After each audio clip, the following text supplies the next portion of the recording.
Hello, everybody. Hello, hello, hello, hello. Another special episode of Geekgasm. A special because Yes. Lola just couldn't have just one show. I'm taking your days away. Taking my days away, taking my rest days away. I prefer to rest on days like this. My bed is making all type of weird noises and creaks because used to me laying in it right Oh, now. I don't want to hear it. No. Yeah, yeah. I took a nap, but that wasn't good enough. I needed a full on like supposed to be sleep. This is not right. This is Um, right. But here we are. Geek guys, we have a special guest because she told me she said we have a special guest, and I said okay, and I'm like, well, she wouldn't tell me who. So now I'm sick excited. I'm excited to have a special guest, somebody actually who is very talented and been in the field for quite a while. Stepped away from comics, came back in. Barbara Callberg, she's with us, and then Randy decided to come in to make sure that the train stays on track. Make sure I that did. make Okay. sure make sure that I don't go That's off the that's not rails what again. your text said, but No, that's no, I said okay. hurry up and get in here. Chris is gonna need help on the show. Pretty Um, much. Everybody else canceled. yeah, yeah. Other people had things to do, so we're like, okay, you know what? We'll make a party of it. Everybody else canceled. Yeah, Yeah. yeah. We'll make a party of it. Dang it, make a party of it. I don't know what to tell you. So I yeah, don't know what to tell you. yeah. So we got Barbara here with us, and we're gonna roll the intro. Come back and get into questions. We're gonna ask Barbara about her career and her future plans, what she's doing, and we'll let her introduce herself, of course, after the intro here, which I'm gonna roll right now.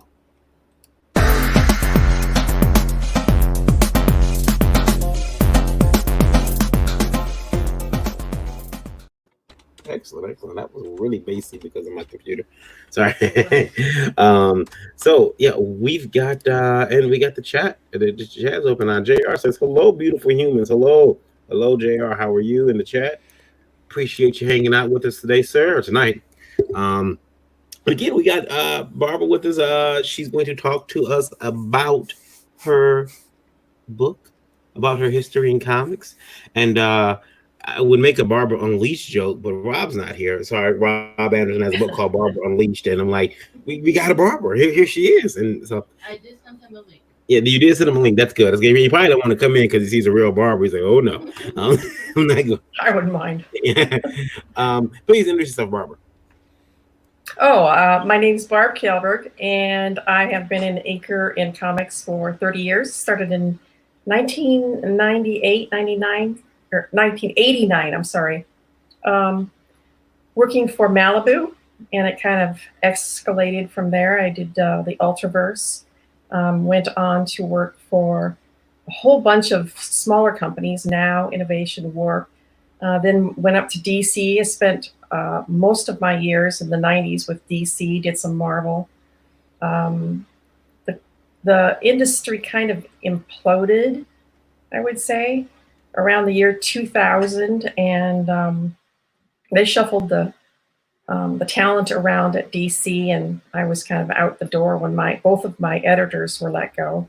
Mm. So I kind of laid off for a while. I did a little bit of work here and there, and went out into the Muggle world and got a real job.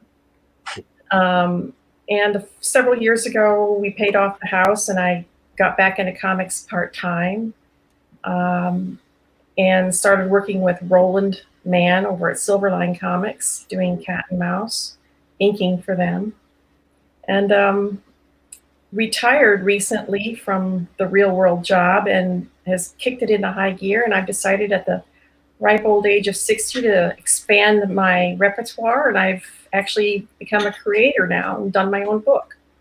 I mean, you're never too old Yeah. to do it. I'm also teaching myself digital coloring, so I'm really pushing the envelope here. That's With cool. the digital coloring. What'd you say, Oh, Willie? I love it. Yeah. I don't I can't color for crap. I can draw. I can't color for crap, and I've written for people to show me, but You just think you can't color. yeah. If you were to actually see how it's done, I'm like I told you, you'd go, okay, I can do that. Carl That's easy. Roberts Carl Roberts says that's cool, and he says he's here and that he's drawing a comic book and a cartoon. I'm drawing comic book and cartoon artist. That's cool. That's cool, Carl. we Thanks for listening, Carl. yeah, we appreciate it. I think that first of all, I'm shocked when you said your both of your editors were let go. Is that the in the professional comic world, your editors like canned? Is that like is that a moment where you say, well, Well, yeah, I mean, a lot of things were imploding around that time. They had a huge speculation boom in the market all through the 90s. And, they were doing 40 different variant covers and of everything. And people were buying comics hand over fist because they thought they were collectible and they could sell them, down the road. And what it did, it glutted the market and it overloaded it, and things just kind of fell apart. And a lot of companies did a lot of reshuffling. And some editors chose to leave, some were let go. But one thing about editors is they have their favorites. I mean, they're willing to take a chance on a lot of different talent, but the editors that came in, they brought their own stable of talent. mm, And they have their friends or their favorites. And I wasn't part of those circles. Both of the editors that I was their stable left. mm, So I was, after a dozen years of working nonstop, a minimum 2 books a month for 12 years. I worked 7 days a week in the comics industry. Not only was I a little bit burnt out, but I was kind of pissed off, actually, because I was all of a sudden back to begging for work. right. And I decided to step back. There was other things going on in my life at that moment too, so it was a good chance to step back and catch my breath before I jumped back in again. And now that you're back in, you're getting ready to you're a creator now. Has there been was it a big adjustment period from being an inker to being like, okay, I got a story to tell? Yes, for one thing, I was scared to death because I've always been an inker. I've done that for 30 years, and then I'm going, what do I think that I'm doing? Thinking that I can write. But you can't work in any type of entertainment industry and not have ideas. I mean, you're working around ideas all the time, so you're obviously going to have your own spin on things. You're going to come up with your own characters, your own universes, or say, I could have done that better. Everybody thinks they could do it better. But it's just a natural progression from being creative, is to think that you want to tell your own stories. The big challenge is to do it. Fortunately, Roland Mann was, I've been working as an inker for him for quite a while. And I say, I have this idea. And he said, I'll look at it. Yeah. Fine, go for it. I says, I want to spread my wings. I mean, it's getting to the point in my life where I said, I got to do it or not, Yeah.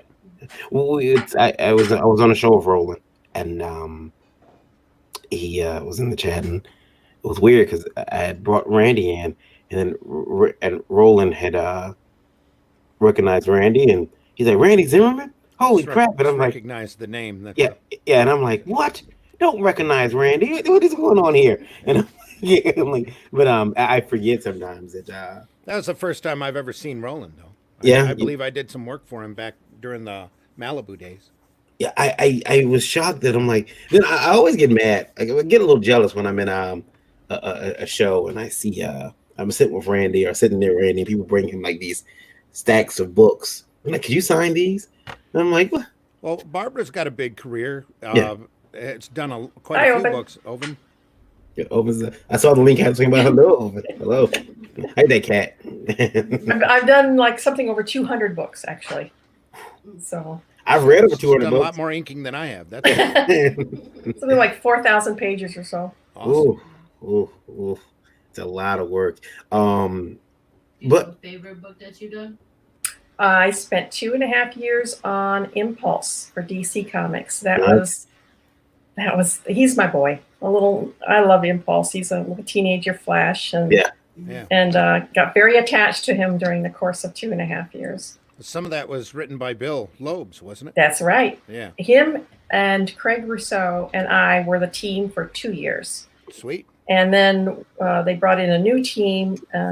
Was Ethan Van Sciver's first gig at DC. Mhm. And I don't know what happened. The inker got behind or whatever. So they brought me on for half a dozen books, which is half a year. Mhm. So I did half a dozen books for him, and then I was off of that. But it was the only time in my professional career I ever had a contract too. Yeah. With Cool. DC for that. So that was a Yeah. lot of fun. And I was doing other books for them too at the same time because I was fast Mhm. and dependable and never missed the deadline. So, you know, I was a Really workhorse. Yeah. Barbara Well, says, you'd have to be to do 2 books a month. yeah. That's crazy. That's what 40 pages at least. Hmm. So yeah, At least. And covers and trading cards. So yeah. you stayed busy. I Yeah. stayed busy. The trading cards you were inking, were they at trading card size or were they blown up? 5x7, and they were obnoxiously well paying for one 5x7 piece of artwork that was being turned into a trading card. I loved them. I could turn one of those out in 2 hours and get paid more than my inking page rate for them. Wow, that's awesome. Yeah, It was. the reason why is because I was a fool. I'll tell you what, I did some trading cards for my comic. I haven't released them yet, but the trading cards, I did some research and found out, and it could have been faulty research, that Jim Lee, when he drew those X-Men cards in the 90s, that he had drawn all those cards at scale, like card size. Wow. And I figured, well, if he did it, I can do it. So I made templates and I drew and kept myself in the boundaries. And I did, what is it, 6, 7 cards? Yeah. And I inked them. And they're all card size, and I hate them. And I got them color, and I hate them. And I'm like, these have never seen the light of day. But You're overly critical on your stuff, though. Yeah, no, Randy, these are bad. These are bad. These are bad. If I show them to you, be like, yeah, maybe you don't release those, or you use it as I hear you. Yeah, you use it as art in the back on the back of the card, and shrink it down. Be like, oh, look at that, man, you're really good. Yeah, thank you. Everything always looks better shrunk down. Definitely. All the flaws are disappear. Yeah. But Barbara, do you you again you had a long career, and then you went out into the dreary real world. Worked for a printing company, actually. A printing company. Also, you were still messing with ink. And now you're back, and you're back in the indies. But it's the indies are booming right now. That's exactly right. Are there ever any non-indies anymore? Because a lot of the big-time companies are pulling down numbers that the indies pull down anyway. That's right. I think, and this is, I honestly think indies are the future.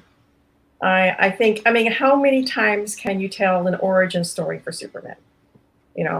How many times can you, kill off a character and they're never dead?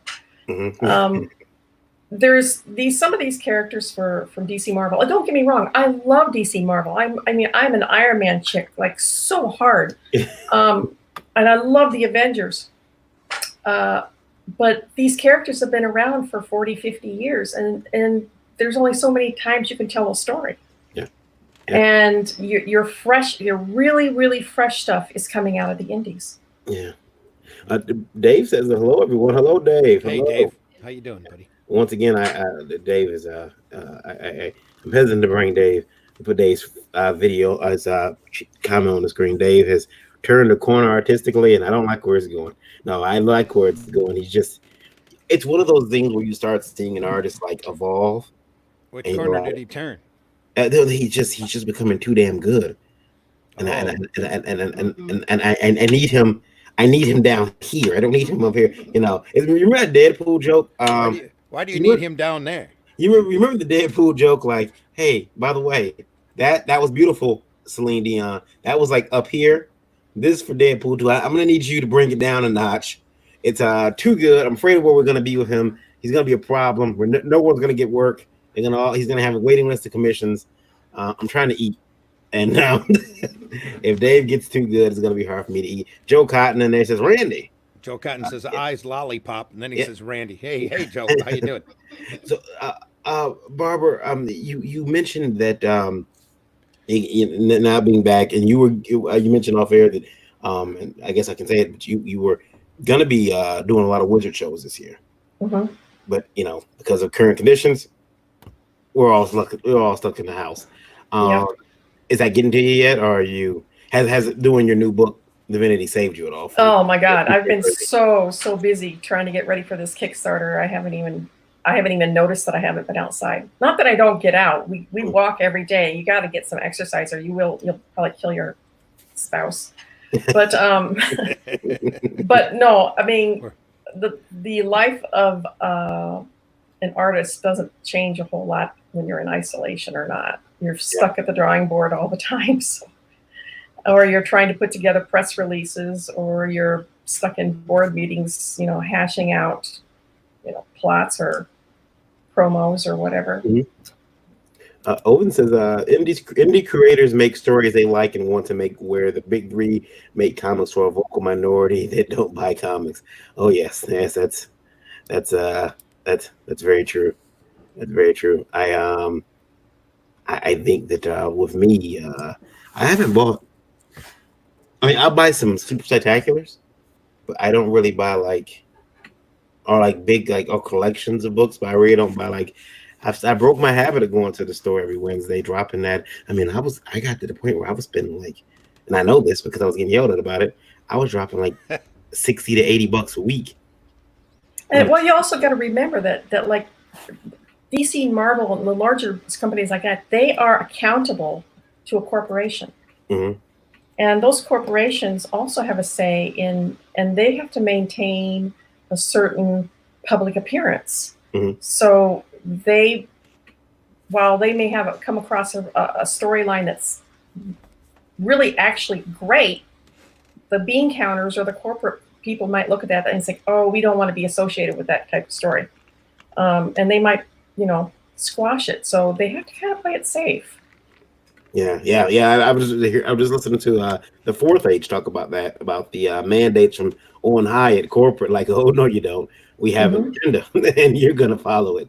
I actually used to work on Barbie for Marvel, because that was one of the few things I could get from them because I was a girl. Believe it or not, sorry about that. Yeah, believe it or not, I used to ink Barbie with over Amanda Connor's pencils. Oh, really? There you go. Yes, I did, and Anna Maria Cool too. But the funny thing was, Mattel was rabidly protective of that, and they would comb over every single page that we produced. Oh, you can't have her look like this. She has to smile in every panel. But there's something sad going on. I'm sorry, but she can't frown. All right, so the dog died, she's laughing. Okay, that makes sense. She can only have 3 eyelashes. I mean, it was ridiculous, but that's the kind of corporate thumb that is on a lot of these imprints. Yeah. Joe says he had over $100 pull list at one time during Blackest Night. He also says, "Boo, Marvel." Yeah, they've made some horrible choices lately. And Owen says, I got some sweet covers that are Venomized villains and Phoenix variations, but nothing catches my eye story-wise lately. Love Amanda, my fave, says Joe Cotton. Yeah, people are buying the covers. They're buying the covers. I think if Marvel realized that they could just sell the cover, they would. Hey, you want framed covers? We'll make those. We'll sell them. If they don't, somebody else will and make them. So let's talk about your new project. Yes, let's. I'd love to. Go ahead. I'm going to bring up a page here from Divinity. Yep. Number 1. I'm going to bring up because I got the Dropbox link. All right. So sent it to you. Yeah. She gets sent it to me. So she's like, "Here, make sure you put this on tonight's show." But yeah. Now, are you drawing this? Or are you inking? Or I am the co-creator, the co-scripter, and the inker on it. I did not pencil it. I actually, when I brought this to Roland, he says, "Well, go find your penciler." And I'm like, okay. I so I started scouring. I spent a lot of time on DeviantArt looking for a penciler because I had I had an image in mind of the kind of style that I wanted. And then one day on Facebook, this kid out of Mexico, Alex Sarabia, he friended me on Facebook and then sent me a private message. He says, "Thank you for accepting my friend request. I'm a huge fan of yours. One of my dreams is to one day have you ink my pencils." So I was curious, and I went to his page, and I'm going, "Oh my God, how about right now?" He was that good. I'm like, "This is my guy." And I says, so I got him on board. His name is Alex Sarabia. He is fantastic, and I absolutely adore his work. Yeah, that looks really good. I mean, Joe Cotton said it's gorgeous, and he's right. That is really nice. Who's doing the colors? Believe it or not, I managed to beg Steve Matson back into the industry. He had retired for a while. He used to do Boris the Bear. He did a lot of work for DC a long time ago. Mm-hmm. And sorry for the interruption, but Varian Boris is one of those properties that you're probably not aware of.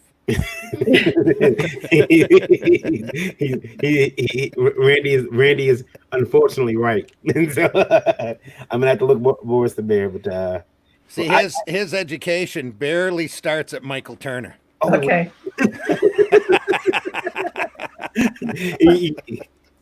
He'd been out of comics for a while, and he says, "Oh, I don't know." He says, I never learned how to do digital coloring. I'm still doing it by hand." I'm going, so? Yeah.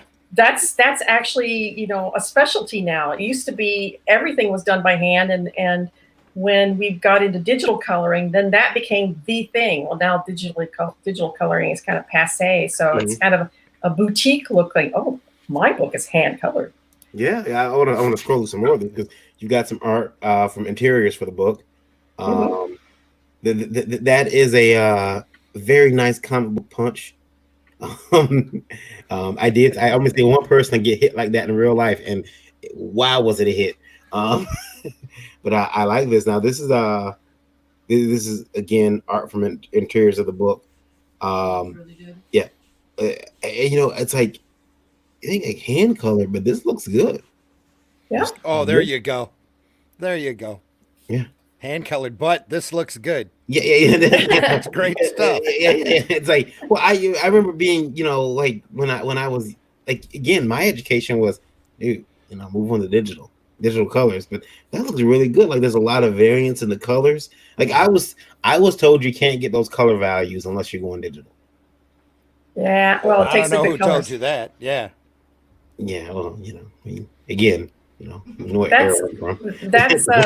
That's Zach. That's Zachariah, who's getting punched there. He's a Marine. So do you want me to go into the whole pitch now? Yeah, give us the elevator pitch. Absolutely. Yes. I'm going to scroll to the pages while you're doing that. Yeah. All right.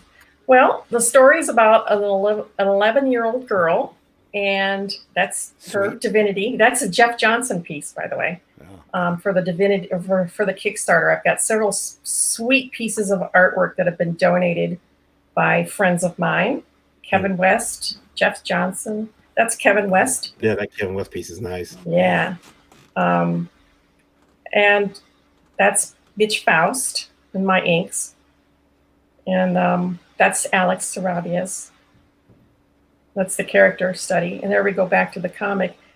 We have an 11-year-old girl, Divinity. She goes by Vinny. She discovers that she has, after a near-death experience, she develops a healing ability. And my comic isn't about superheroes. There's no spandex. That's over Rick Hoberg. There's no spandex, just regular everyday villains. And as we all know by living in this wonderful world that we live in right now, everyday villains are scary enough. Mm-hmm. And her parents tell her to keep it a secret. And obviously the secret gets out, and her parents are mysteriously killed. Ooh. Yeah. And her brother, who she doesn't know that well, they're 13 years apart in age. They're actually half siblings. He's brought home from the Marines. He's given a hardship discharge to come home and take care of his only living relative. an 11-year-old girl. Which, if you know anything about Marines, that would be like their motto is adapt and overcome, something like that. Well, this is going to be a little bit beyond his abilities. I don't think a Marine is up to a tween. Yeah. So he comes home and he questions why his dad and stepmom are dead too. It seems really odd that they would be killed. And then he discovers Divinity's secret, and he realizes that there's a lot more going on than he knew. And all of a sudden there's people who are interested in her, and he has to take her and go on the run.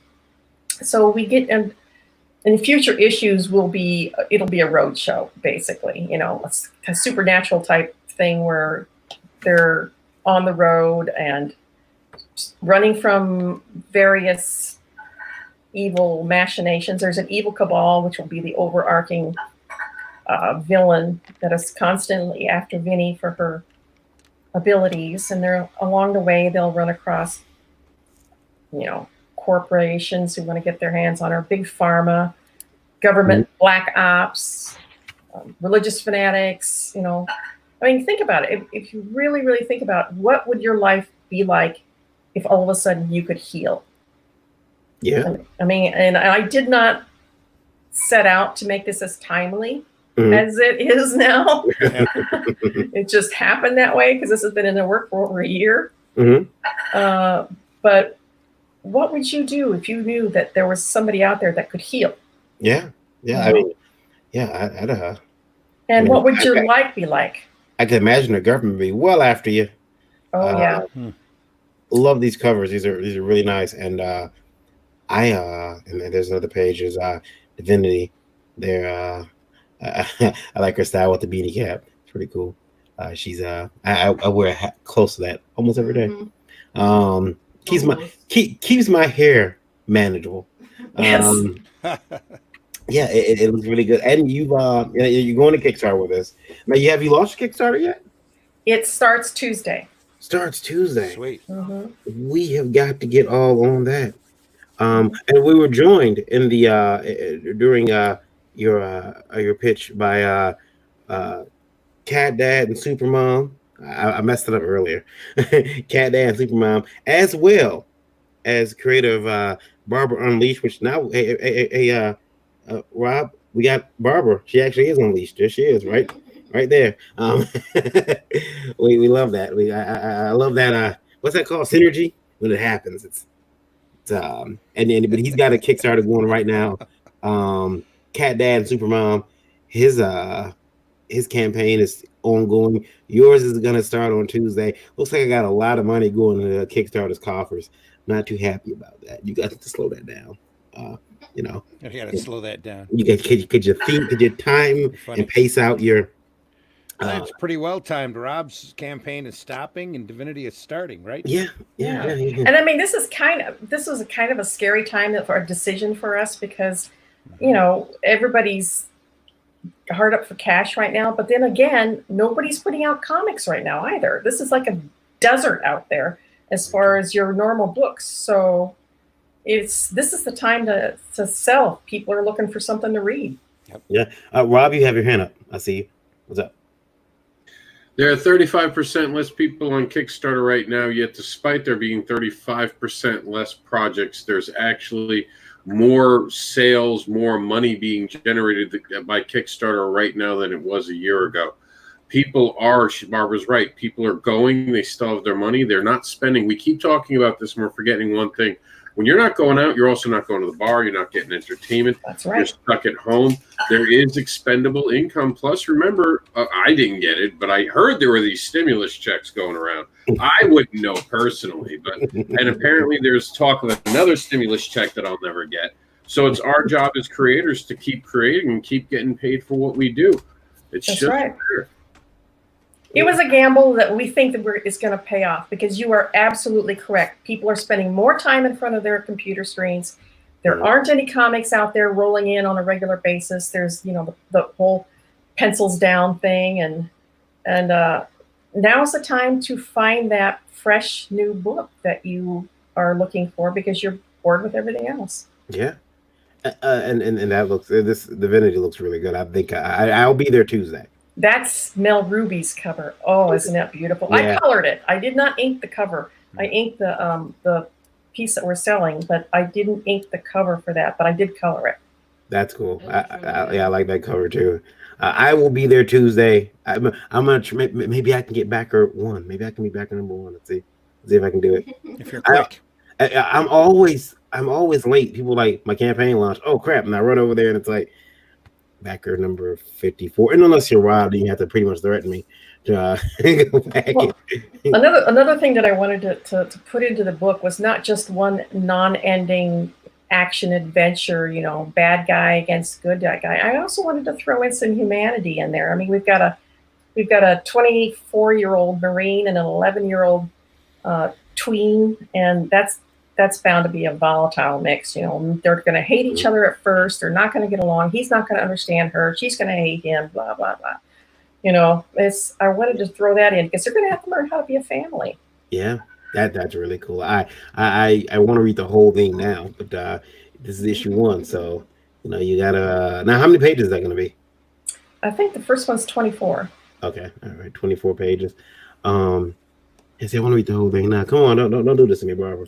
I need the inside scoop. Can I email you for the inside scoop once I read issue 1? Like, listen, I need pencils, I need roughs. What's happening? Don't tell me you don't know what's happening. You're the creator. I know you do. Don't.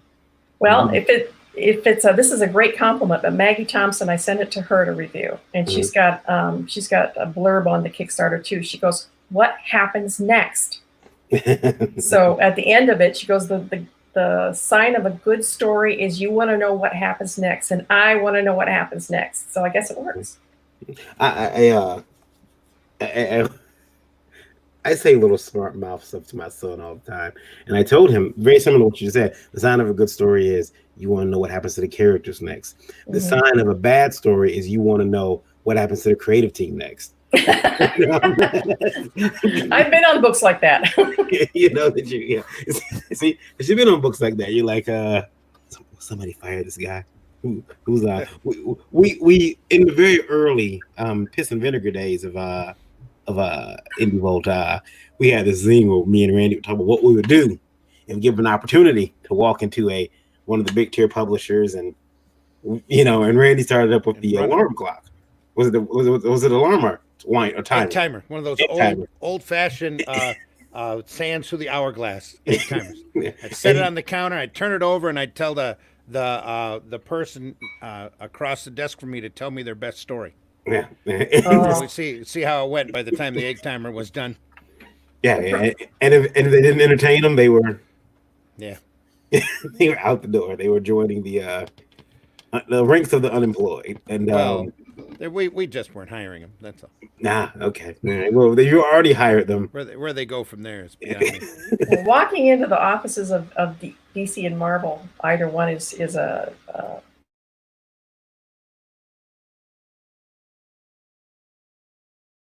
everybody. And you think you're all that in a bag, of chips when you're walking in for the first time, and you leave feeling very crushed most of the time. Yeah, we're being kicked around right now. I think they're having a problem with their internet. Yeah, well, no, it's not us. I don't know what that was. Yeah, I'm not sure what that was. We just got a hardcore reshuffle here. Yeah. It's a merry-go-round show, folks. Yeah. We all just never know who's going to be at first place. You know what could have happened? We could have shifted realities and didn't know it.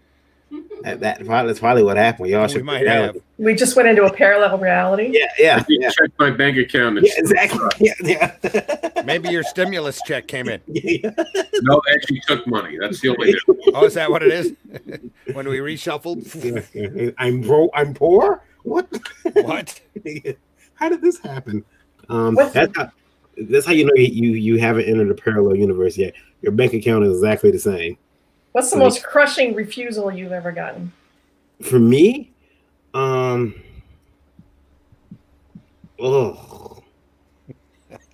got a nasty look from Axel Alonso once. Yeah. Most crushing refusal I ever got was probably oh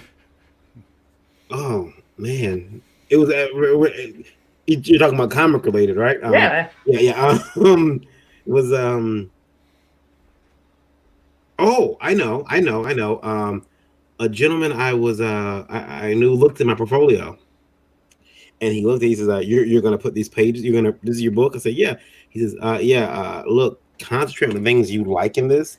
He said, because like there's like 9 panels in here that are horrible. Like I can pick them apart like that. And the thing was, I didn't think he was very good. So Yeah. it was crushing to get this guy tearing my art apart like that. And I'm like, but you're not that good. But yeah. And he's no longer drawing anything. He's done. Barbara, did you get a rough one?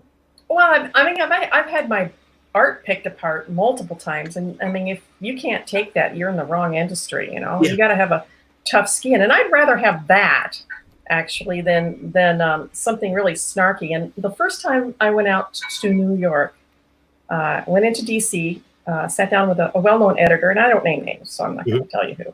We're not asking you to. And I mean, this was right after I'd been started. I'd done 11 issues of Planet of the Apes. And I thought I was really hot stuff at that point. So I took my portfolio out to New York, and I spread it out, and I showed the editor, and he's looking through it, and he's like, yeah, this is pretty good. This, you know what? You ink like a man. Oh. And I said, okay. He goes, and I will tell you what, if we ever do monkeys, I'll think of you. And that was, I would rather have my art just picked apart than that kind of. You ink like a man. Yeah. I have no idea. Don't ask. Did you hear the audio of Grove? Everybody, oh. Like, Yeah. That was me. Oh. Was nobody in the room that said, bruh, you know, like even back then, like, I'm not sure what that meant, but it was pretty snarky. Yeah. And then, so I from then on, I thought of myself as, I'm the monkey woman. Okay, good. If we do monkeys, we'll think of you. Great. if we do monkey, well, you got a Gorilla Grodd. I don't understand why I know. can't be on Flash right now. Let's make it happen. I'm sure you got a monkey book somewhere. But a year later, I was working for them anyway. So what the hell? Yeah. Randy's got Randy's burned bridges, but he's also got, he said Axel looked at you like you had stolen something. I shoved a piece of dung right underneath his nose. Yeah, That's all the answer I needed. Rob, most crushing rejection you ever got? You're muted. And I didn't mute you. There's this girl once. She was really, really hot, and I really thought we were getting married. And I went over to talk to her, and she just blew me up right there. Said I was ugly. She said the only way I'd date you is if you were the last man on earth, and there were no women. That's how bad it was. Somehow I don't think that's quite the same type of rejection we were looking for. Oh, I'm sorry. You meant comic book rejection. Oh. Yeah. I think honestly, it's always New York Comic Con or a Reed Pop show, because you always stop and you go, well, I advocate for comic book creators. I've created books. I've kickstarted books. I've done all this work with an autism charity. I do all these things to help out other people. I even do a Comic Con, and now we call it the Comic Convention Highway Show. How much more do I have to do to earn myself? And then I go there and I see these people who, and it's jealousy, and I'll own it, but less talented, doing less work for anyone but themselves. They just happen to know the right people. And it's like, what do I have to do to get a fair break? Like, what's it going to take? Like, geez, man, like, just tell me. And I might not be able to pay the price or even be willing to pay the price, but at least let me know, and let me know if I'm wasting my damn time. Yeah. Because you guys, it just seems like all these people know each other and they're all friends, and that's not a real representation of comic books. And again, I'm being jealous. Yeah. I know that. I've had friends who've shown up in there, and I asked them the same thing, and a lot of times they're like, I don't know. I don't know why I didn't get it 3 years ago when I was hotter. I'm actually cooler than I was 3 years ago. I don't know why I'm here this year. Yeah. So, there's a bit of jealousy, but you take it personal. I know it's supposed to be lottery, but yeah. Go ahead, Barbara. I'm sorry. It's been harder to get paying jobs the older I've gotten. I haven't gotten any less talented, but it's I don't know what it is. It's ageism, maybe, perhaps. But yeah, you can get bitter and jealous and saying why is this person getting a job when I've got a proven track record and I'm not getting work. So yeah. You start wondering if it's because I mean, we've seen lately in comics that people are getting punished for who they voted for, what their gender is. We see a lot of stuff happening, and it's sad, but I think that the indies, you don't worry about that too much because Well, that's just it. yeah, you okay, you don't want me over here in the mainstream, it's fine, I'll go do something over here. That's And just it. yeah, and The indies just have to worry about the CG and SJW issues. yeah, that's all we have to worry about at that point is we just have to worry about like the internet static, oh, this person's doing a comic, Randy Zimmerman's doing a comic, and I don't like it, and I don't like what he said 3 years ago. It was a joke, but I took it I took it very seriously. Let me see something. I think I have comments on my Facebook that aren't showing up. Give me 1 second. Let me. Well, there's a whole large segment of older creators like myself who are finding it harder and harder to get work. And so we finally just said, you know what, screw it, we'll just do our own. Mm-hmm. Yeah. Not just older creators, but workhorses that have hit deadlines time after time after time. Oh yeah, absolutely. Like I said earlier, I worked for 12 years. I never missed a single deadline in 12 years. Mm. And then all of a sudden I couldn't get work. Yeah. Let's not forget this is an industry that's always been a clique, and it's only getting worse in the last couple of years. Even standing up for what's right will get you in trouble these days. And Yeah. I'm pretty sure it's always been somewhat the way, but it's getting worse and worse because, like you guys said, there are these lines that have been drawn that are imaginary and they don't matter, and C-19 doesn't care about them. Real life doesn't care about them, but there are these people in the right places keep trying to keep gates closed to people who don't want to fall in line and be sheep. Yeah. Well, the social media has been a really double-edged sword for comics. In one respect, it's been fantastic to get you out there in front of your public, to meet them, to push your books, to promote them and everything. And on the other side of it, though, is this really ugly thing where people judge your art by who you are. They're not looking at the art anymore. They're judging you by what you have on your social media. And that's really, really sad. Your friends, they judge you by your friends. Yeah. Yeah, that's sad. Yeah. I've Sorry, Varian. Sorry. Yeah. It was very weird. I'm in comic book artist, just indie stuff, but I've owned indie. Just indie stuff. Well, I mean by that, what I mean by that is that I've just done indie stuff that I haven't, but I do reporting for Indie Vault because we started this channel and the website and everything, and it's nothing's worse than going to a person's Facebook or Twitter, especially their Twitter, and finding out you've been blocked.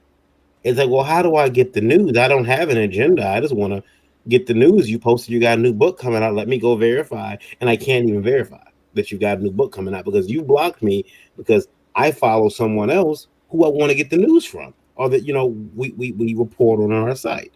I've had that happen with recently. It was kind of shocking because I know the person.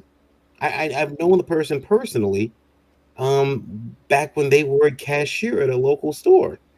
And up until recently, I could go to their Twitter. And I went to the Twitter the other day to see something, and it says you are blocked. And it was kind of like a I kind of felt like it was kind of personal, like ow, No, I mean the thing is, if you want to see the tweets, all you gotta do is sign out. To be honest here, you can sign out your account and you can go and you can look at the tweets, unless they got it set to where only their approved people can see the tweets. But you're missing the point. If you're an editor of a comic or a creator of a comic, there's somebody out there now who can't see your book if you're advertising in there because you blocked them because, oh, I'm going to run a blockchain, or I'm going to I'm going to totally block a whole segment of the audience that I'm concerned might hassle me. Yeah. Now, and I try to keep my Facebook and Twitter only focused either on comics or very positive things. You know, I don't really get into any politics or religion or anything like that on my pages. I keep it. I just try to keep it positive and focused on comics. But I have a wide variety of friends. So if people are looking at my friends list and choosing to Block choosing to block me or judge me on who my friends listen, well, I guess that's their problem. Yeah, I mean, and eventually, they will. They'll try to call you up. I mean, I can see it right now. I can imagine how it's going to happen. And Barbara, you'll have to message me when it happens. I want you to message me and say, it happened. I can't believe you were right. This is what'll happen. I love everyone. Someone will reach out and they'll say, "Oh my goodness, Barbara, I was going through your work history and I got some comics of yours and you couldn't stand to being over there, huh, Randy?" No, you're the one you're the lead dude, so you should be upper. And I noticed that you did Impulse with EVS. I want you to denounce EVS right now. And you're like, "No, I love everybody." Oh my God. It's and they will take that and run with it. It's horrible. It really is horrible. And my response to that was like, I was hired by DC to be an anchor on this book. I wasn't given a choice. Yeah. That was a job. It's business. Owen says the indies need you. I'm tired of billion-dollar corporations that don't care. I want outspoken and creative people making comics. And he says they're doing blockchains and they block you. They're missing out on amazing people. Yeah. Yep. Yeah. Thank you, Owen. They run these blockchains and I mean it's weird seeing who's blocked me. I mean, people that I've supported, and I'm like, well, what the heck? I mean, it's hard to take it kind of personally because we live in such a digital, socially connected world, but at the same time, it's okay. Well, I mean, if I did something personally to you and you blocked me, that's fine. Mm-hmm. I agree. If I personally offended you, that's fine. But they still need to come to you. Well, they could come to me and say, "Hey, I don't like what you said on this day." Even explain myself. Maybe I didn't mean, what you thought I meant. But let's take a look real quick at Cat Dad and Supermom, which not only did it break 1,000 today. What do we got? Well, 1,104, 82 backers. He's getting very close to that sweet 100. Or 82 backers, yeah. Yeah, 82. Yeah, 100 backers. Let's say again. You need 18 backers and 18 willing souls who want to stand up against bullying. And remember, there's Max the star now in the background. Yeah. Every reward level gets a reward. So if you donate $1, it's not donating. You get rewarded for that $1 with the 2-page story. Because things are tight right now at this whole current circumstance, the PDFs for the 32-page book are just $2. That's cool. And you 71 hours ago, less than 3 days to go for your campaign. And is there a cat in there? The premise is that when my son is younger, I explain to him what a hero is. And, as a comic book creator, I talk about Spider-Man getting bit by a spider and he gets powers. So in his young mind, he thinks that if I get bit by a cat, I suddenly become Cat Dad. His mom is super because a mom is super, and that's it. So it kind of plays on that. And in this book, he has dreams that help him solve problems. And he watches his lunch lady get bullied, and she becomes an elephant that farts and uses farts like a Green Lantern ring and can actually shape them into different objects. You want to play the video? What's that? You want to play the video? Oh, sure. I'll play the video. It's me, so I apologize, but I'll play it for you. Come on. It's a cat. Yep. I don't know. It's getting crazy. Give me a second. There we go. Reforming. Jaxie, I wonder why my computer's going crazy. It's an Apple, and listen, there goes the Apple thing. It's like it's blinking like mine was whenever I tried to share a screen. Also, awake them. Just getting. I don't know. I don't know. I couldn't explain that. I've looked up fixes to send you, and I couldn't find anything. Are you sharing your time? Got it. Should be. Just Get it enlarge it full screen if you can. And shows the power of imagination that will entertain everyone in your family. including the parents reading the book. Thank you for hitting play and allowing us to introduce you to Cat Dad and Supermom, the award-winning Farts with Morals storytelling awesome adventure that people seem to love. And we could keep going. Words try to get you to be excited and convinced to buy it, but I'd rather just be honest with you. I'd rather be humble with you and tell you why I created the story. You see that little boy over my shoulder, right over there, and the other side, Supermom, and the big elephant that farts. All of that is based on my boy. He's a special needs 5-year-old who I love with all my heart. And he has made me a better man and has taught me what unconditional love is. So if this story is about him, the standard had to be higher. That's why I got one of the best artists in the world in Raheel Mohsin. I got Chuck Pinault, who has done such great work as an editor and as a writer himself, to be part of this. Both of them became co-creators because of how much passion went into this. It was about passion for creating a top-notch story that was meant to entertain your entire family, and I think we did that. The rest, they're all keywords. They're all ways to convince you to do it. Truthfully, this is a story that matters to me, and it had to be one of the best stories that I wanted to share with you. It advocates for people who get bullied, and it advocates for the right things to do when you see someone get bullied. It advocates for being a better human being, but it also represents my son. And because of that standard, because of the fact that my son is in this book, it had to be one of the best things I could create probably in my entire career. Anytime my son is attached to something, it is that high of a standard for me. So if you're looking for a reason to back this Kickstarter, it's because, well, as I love my son, and I wouldn't put anything out with his name on it that wasn't amazing.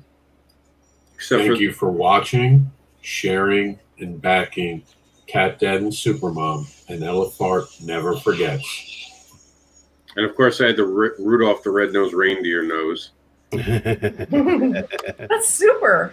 That's awesome. That's and I once they put the video up, I said, "Oh crap, I got it back." And it's a great book too. And again, it's only got 71 hours left to go on the campaign. Yeah, and he needs another 18 backers. So if you can, take a look at that over at Kickstarter. That's Cat Dad and Supermom. Yeah, CatDadandSupermom.com will get you there. Real simple. Awesome. Look at that artwork. It's just great. It's a fun book. It's a great book to read to your kids.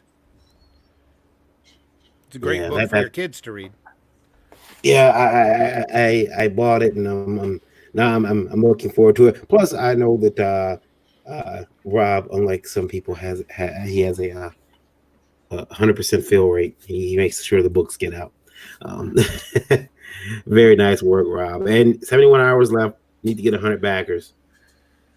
You got to get there because I'm told to be taken serious, you need 100 backers. So is that right? To be taken, well, that's what the cool kids say, and you know the cool kids. You got to make sure you're hanging out with them and you're doing the right thing by them. If not, you get talked about. They draw pictures of you in the bathroom. I can't afford that. I need the story to go well. And then Barbara, your story starts on your Kickstarter starts on Tuesday. On Tuesday, please stop by. I don't think you're going to be disappointed. I mean, actually, it's part of a double header. Silverline is turning out so many books now that we've actually had to combine Kickstarter. So I'm kickstarting along with another book called Twilight Grimm, and you can either buy Divinity by itself or Twilight Grimm by itself, or buy a package deal. You get it in both of them. Yeah. So, yeah. And that's going to be available on Kickstarter as of Tuesday? As of Tuesday. Okay. Mm-hmm. What did you say? I'm working on getting the other people from the team. Oh, Silverline, okay. Tuesday. Okay. All right. Yeah. They were supposed to be on tonight, but couldn't do it. Yeah, okay. What did you say, Rob? Oh, I was going to say that it'll be on our show, the Kickstarter pause, because Roland sends me all the stuff. I tell him to. So we'll be covering it starting next week. Cool. So somebody else I've known for 30 years is Roland, because Malibu gave me my start. I did so much work for them. Did you? I remember the first time that it's weird because it was Street Fighter. Street Fighter, the book they did over Malibu, was the first Malibu title I picked up. And it was very weird because I wanted to tell Roland this too. I picked the book up and I thought Marvel changed their logo. Okay, I'm like, what's this? And I took it home, and then I realized it doesn't say Marvel. This is Malibu. Yep. And I remember thinking Malibu. That's like Barbie. This better not be girl stuff. But But Marvel ended up buying them out, so it was Marvel in the end. See? yeah. It was but yeah, it was I remember the Street Fighter book, and I remember being devoted to that book, and then they canceled it, and Roland told me why, and it broke my heart. Yeah. License, and it also showed me the licensed properties are very, very dangerous.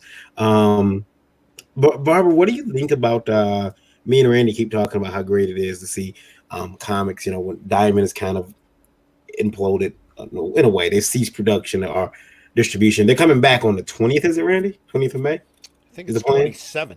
Yeah. 27th. But I was telling her every time I go to the comic store or any store and I find comics or something to Randy. And just recently I was in a Dollar Tree.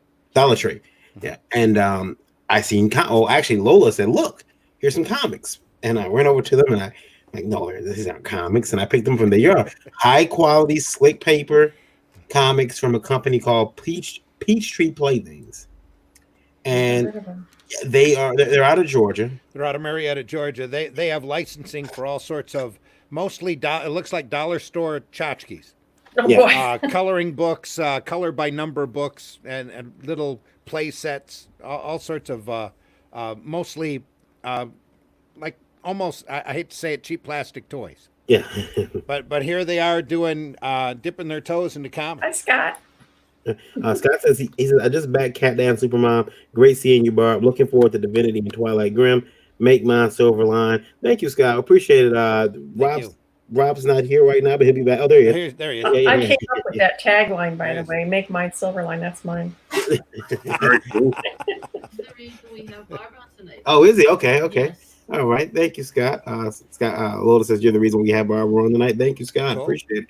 Yeah, he's our publicist.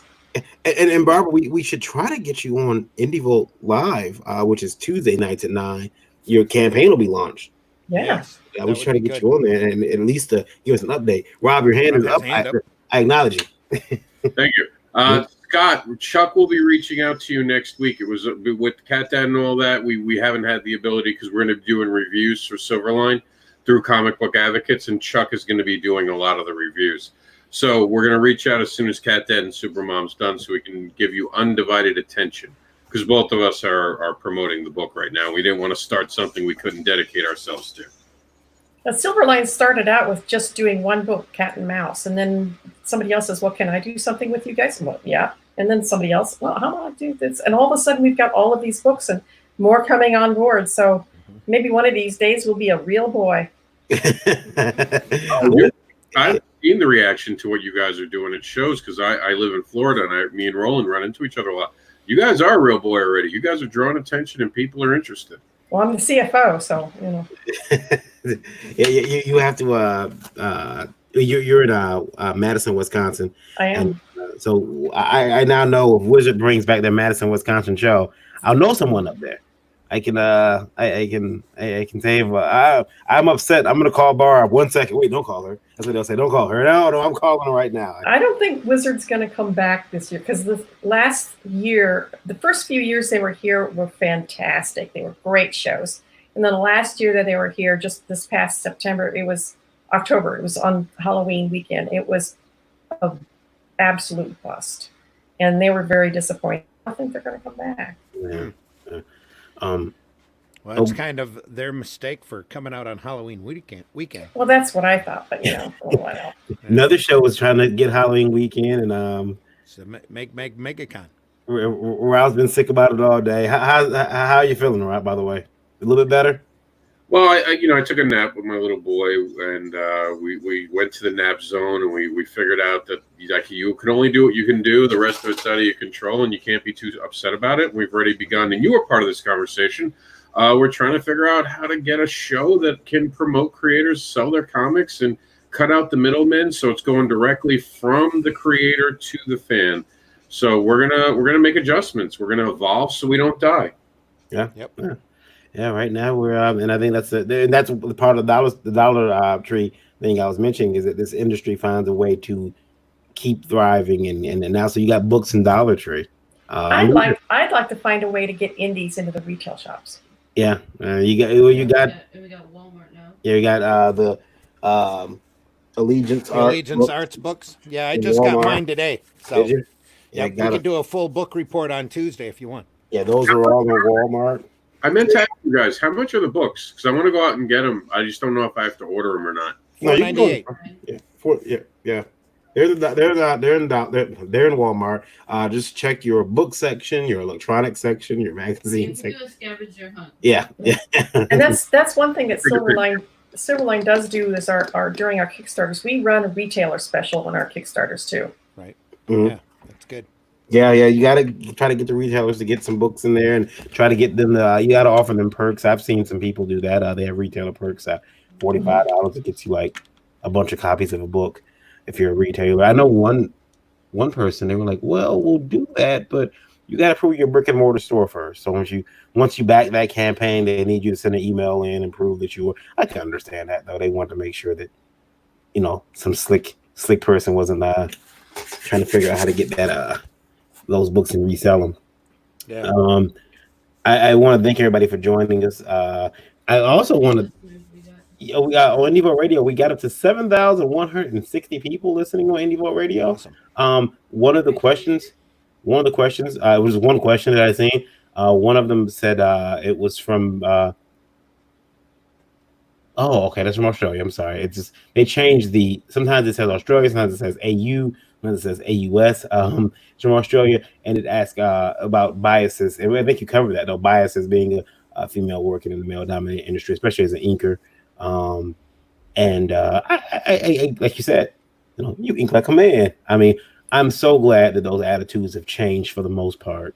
For the most part, it has. Or that those type of responses are seen as this was back in way back in like 1990, so that was difficult. Yeah, Lola was one. She was 1 year old in 1990. That's just another example of how narrow the demographic was aimed at back during that time with the direct market, and who Marvel and DC actually perceived was their market instead of trying to reach out and stretch out and broaden that market. That's been a big problem with comics for decades.